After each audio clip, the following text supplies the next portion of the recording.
The X-Men are the second most important franchise in all of Marvel Comics, but you wouldn't have known that the past few years just based on the quality of the books themselves or the sales associated with it. Not surprisingly, I think we all saw this one coming. Tom Brevoort is going to have to come in as the savior of the X-Men, following in the footsteps of Jonathan Hickman back in 2018. Despite all the acclaim and accolades that House of X Powers of 10 got, and all the people that it brought back into comic shops, and all the X-Men fans that were so excited for it, things just never really worked out. And there has been some talk about what Brevoort might be able to do, but there hasn't been a whole lot of talk about what does this all mean? What was the Krakoan era? Where did everything go wrong? There's recently an article on the Popverse from Chris Arant, who used to be the guy from Newsarama, now he's at Popverse, and the title is Marvel's X-Men, What the Company's Seismic Changes Say About the Krakoan Era. I obviously clicked on it because I thought that would be an interesting conversation or something to read about. Unfortunately, Chris Arant doesn't even attempt to answer that question or even approach it. So yours truly is going to step in and fill in some of the blanks that he left out here on what went wrong and what it actually does say about the Krakoan era. The article starts, while some on social media have already lamented this news as an inference that the Krakoan era of the X-Men comics is ending as a result, realistically, the end was coming after the era's creator, Jonathan Hickman, left the franchise over a disagreement with Marvel. Although Marvel and various creators continued on his stories, they themselves seem to be closing the door on this era with the highly promoted Fall of X storyline. And I will agree, the moment that Jonathan Hickman decided to leave the X-Men, which I do not blame him whatsoever, and we'll get to here in a moment, that was the death of the Krakoan era of X-Men. At least that was like the official death. The time of death could be stamped at that moment that this era of X-Men was absolutely going to go nowhere. Once Jonathan Hickman walked away, it was all said and done. There was nothing left to do with the franchise except wait it out and see how far you could take it before you had to do the inevitable reboot. But me personally, I think this thing died before House of X Powers of 10 was even over. Once there are about 2 or 3 issues left in the series, they actually had an entire announcement with the lineup of X-Men comics that were going to be launching as a result of this. And I firmly believe that is the moment that the Krakoan era of X-Men absolutely went off the rails into territory where it wasn't going to be able to recover from. Yes, Jonathan Hickman was doing the mainline X-Men title. He was also going to be co-writing New Mutants, I believe with Ed Brisson, but there were far too many really bad creators associated with it, and there were far too many comic books just in general. I believe they initially announced 6 X-Men comics that were going to be launching out of it. In phase 1, they said there were going to be 3 more phases to it, and I believe in phase 2 included Leah Williams, Vita Ayala, and another really bad writer coming on board, and it was going to be 9 titles within 6 months of House of X Powers of 10 ending. That was way too many comic books for any line to sustain, even with all the momentum and the excitement that Jonathan Hickman was able to garner when House of X Powers of 10 basically took the comic book world by storm. People were showing back up at their comic book shops. They were super duper excited. They wanted to be back into X-Men again. And yes, Jonathan Hickman was doing some things that were going to be difficult to execute in the long run, but Hickman himself has done stories like this throughout his history and certainly had things mapped out for 3 years. This Krakoan era was never supposed to last past 2021. It was a 3-year plan, and he had a definitive ending in sight. Unfortunately, within about 6 months of everything launching, you could tell that Jonathan Hickman himself had actually checked out. He wasn't doing very much creative. He wasn't speaking to anybody, and you could tell that under Jordan White's leadership as the X-Men group editor, creators like Tini Howard, Jerry Duggan were having far bigger influences and voices in the direction of X-Men than Jonathan Hickman himself was having anymore. They decided to scrap his 3-year plan and just ride it out indefinitely. Not surprisingly, Jonathan Hickman had to leave, and I don't blame him for that. If they weren't going to stick to his creative decisions and his creative direction and his vision for X-Men, why stick around if they were going to ruin and tarnish what he himself had sought out to do with X-Men? And they ruined it the moment they brought in all those terrible creators and associating them with the hottest thing in comic books at that moment, House of X Powers of 10, the revitalization of X-Men under Jonathan Hickman. And obviously, the final nail in the coffin was when Jonathan Hickman himself has left. Now, it's basically been just a zombie of itself. Yeah, it's kind of there, but you know it's already dead, but it's kind of just, I don't know, feeding on itself and continuing on because I guess Marvel Comics didn't have a better plan.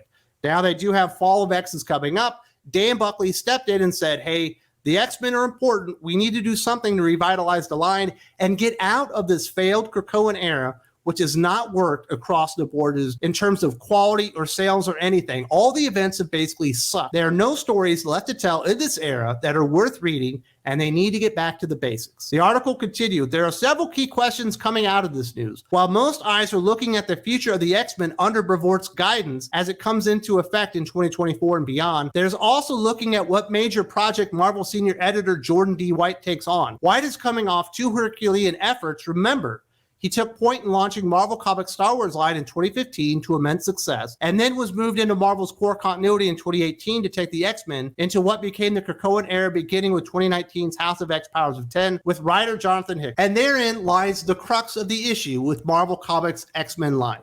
He didn't take over specifically with House of X Powers of 10. Now, he was supposed to, but Jonathan Hickman actually couldn't come aboard Marvel Comics to relaunch X-Men until about 8 or 9 months after they initially had planned.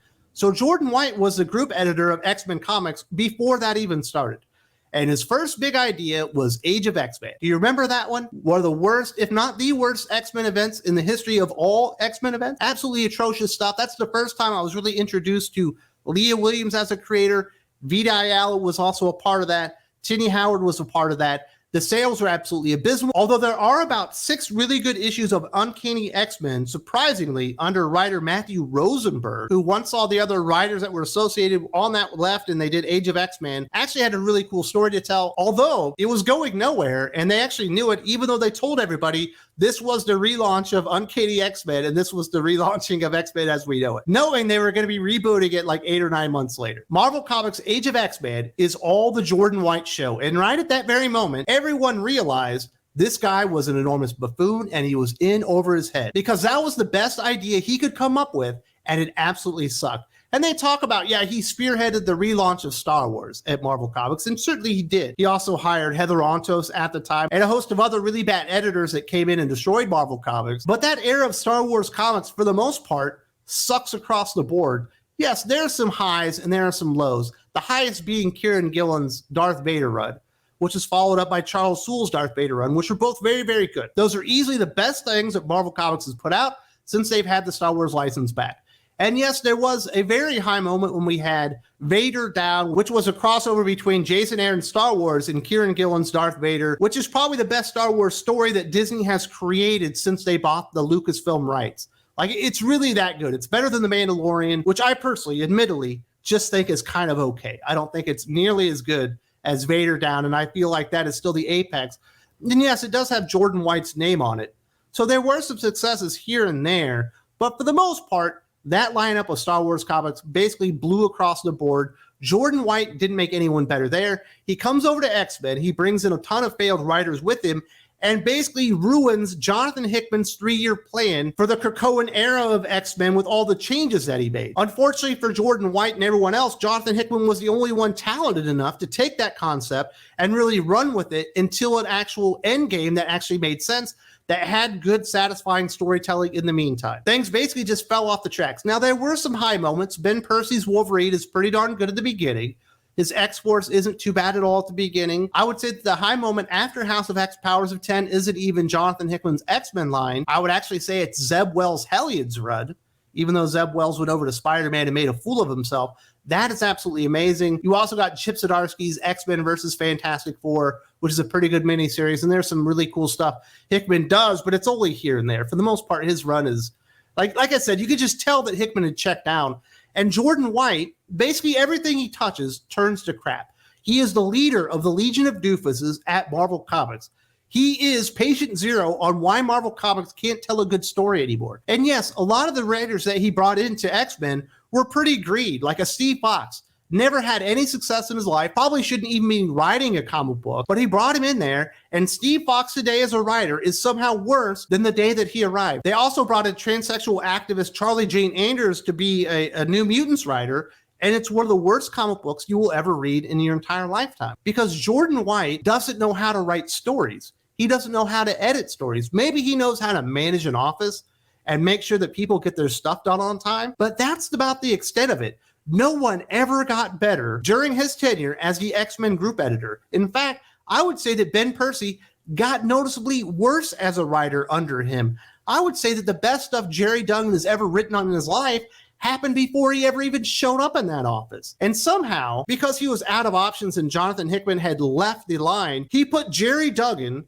as the writer on the X-Men line itself, basically spotlighting to the entire comic book reading world that the X-Men weren't important anymore. That X-Men weren't even important enough to go out there and get a C-list creator or a B or an A-list creator. They actually had to go into like the F-list creators and put Jerry Duggan on a flagship book. And we've seen what's happened. There's no excitement for X-Men. The X-Men have never been at a lower level than they are right now because Jordan White, as the X-Men group editor, is an enormous buffoon. He's an amateur. He is not professional, and everything has fallen apart under his leadership. And I think that's the big era of the Krakoan era, that when you have a superstar come in and he leads an effort and he revitalizes a line, you don't let some moron like Jordan White come in and veto him and let Cheney Howard and Vita Ayala and Jerry Duggan and Steve Fox run the party and actually run the superstar talent out that actually had an idea and a vision and a plan for what you were going to do in the future. That is the big legacy for the Krakoan era. What might have been if Jonathan Hickman was able to stick around and actually tell his story. The article concludes stating, unless White has a Marvel exit strategy in mind, he could be preparing to segue into the vacant chair Brevoort is leaving as Avengers lead editor. He's already collaborating heavily with the line due to the deep ties between X-Men and Iron Man books these days, and he is seemingly one of Tom Brevoort's most trusted leaders. Anybody with 2 functioning brain cells knows that this should be the end of Jordan D. White's tenure as an executive editor for Marvel Comics. Maybe he can be an editor, but he certainly can't be a group editor. He can't be anyone important, he can't be a leader, and he can't be in charge of anything because, sure, they might meet their deadlines, but the stories are absolutely going to suck basically across the board, but you're going to lose all of your momentum and no one's going to care about your characters or events by the time he's done with the characters. That's his legacy at Marvel Comics. He's an enormous failure. The Star Wars line has never recovered from Jordan White's time as the group editor of Star Wars. They had to reboot it after he left. That still didn't work. Can the X-Men recover from Jordan White's time as the X-Men group editor? I have high doubts about it. Tom Brevoort is going to have to clean house and remove all the editors that were working for Jordan White because they're all buffoons and they all suck.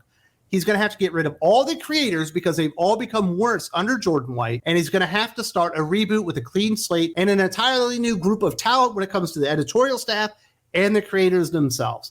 As far as Jordan White, you and I both know what's going to happen. There's no way that C.B. Cebulski has the testicular fortitude to do what is right for Marvel Comics and Marvel Comics fans, which is to show Jordan White the exit and say, best of luck on your future endeavors. Yes, he's going to be the next group editor for Avengers comics, and the Avengers comics are not in a very good place right now. They had a couple of hot series. Unfortunately, Donny Cates was writing both of them. He seems to have lost his mind a little bit, and he is not working at Marvel Comics anymore. There are no hot characters or titles associated with the Avengers right now, and that is very, very bad news for Jordan D. White. When he showed up at Star Wars, they just got back the license, and the first issue of the series is one of the 2 or 3 best-selling comic books of the last 20 years, period, point blank, when it comes to the direct market itself, when I'm talking about floppy comic books. There was a lot of momentum, a lot of excitement. Disney had done amazing things with the Marvel brand before that. They had acquired Lucasfilm, and people were very interested. They didn't know what was going to happen quite yet to see what they were going to do with Star Wars. That's a dead brand now. Jordan White's a big part of that. He went over to X-Men. Yes, Age of X-Men was a complete bust, and I think it exposed Jordan White to everyone for the buffoon that he is. But House of X, Powers of 10 happened right after that. Jonathan Hickman lit a fire under Marvel and X-Men fans. There was no better place to be in the American comic book industry than the guy in charge of X-Men after House of X, Powers of 10. That was Jordan White. He drove Jonathan Hickman out of the office and destroyed the line in less than 3 years because he's an incompetent fool. He's going to show up to the Avengers office and there's no momentum. There's no hype. There's just an office full of dead characters and stories nobody wants to read right now. And my, how the tide has turned for Jordan White. He's no longer the guy in charge of Star Wars before everyone knew what Disney was going to do to it. He's not the guy in charge of X-Men following up the best X-Men story of the last 10 to 15 years. He's the guy that's going to be in charge of the Avengers with no momentum whatsoever. And we'll see just how low he could drive that franchise. I imagine in 3 years, we're going to see Avengers and Avengers characters at a lower point than they've ever been in their history, because that is the history of Jordan White as a group editor. That is the legacy of the Krakoan era, is that Jordan White should never, ever be put in charge of anything again in his lifetime. The moment he drove Jonathan Hickman out of the office, he should have been fired on the spot for making an egregious miscalculation as a leader and not going in the direction that needed to be going. If you don't remember exactly how things happened and why he left, I made this video at the time talking about how Jonathan Hickman had been vetoed out of the office and off of his own story and why he had no choice but to leave. If you don't see it here, there's also a link in the video description.